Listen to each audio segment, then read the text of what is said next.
the Fed pretty much doesn't have a choice now. Because Donald Trump, in his first 100 days, has taken an economy that was on a really good slope, firing on all cylinders, and he has just done his best to drive it into the ditch.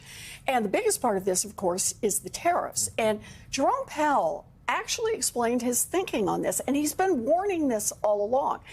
And he said, look, you put tariffs on like you're doing and creating not just the increase in costs from the tariffs, but the chaos from more tariffs, less tariffs, an exception to tariffs, right?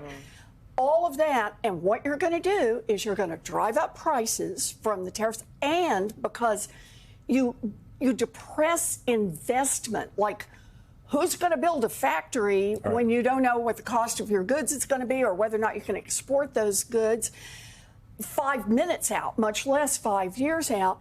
He says what you're going to do is you're going to drive up prices and employment at the same time. And here's the deal.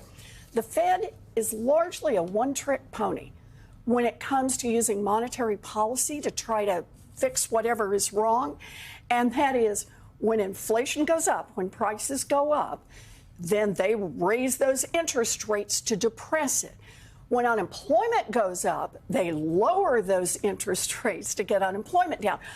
So here he is, and he says, Mr. President, what you're creating, I'm going to just explain, is stagflation. Yeah.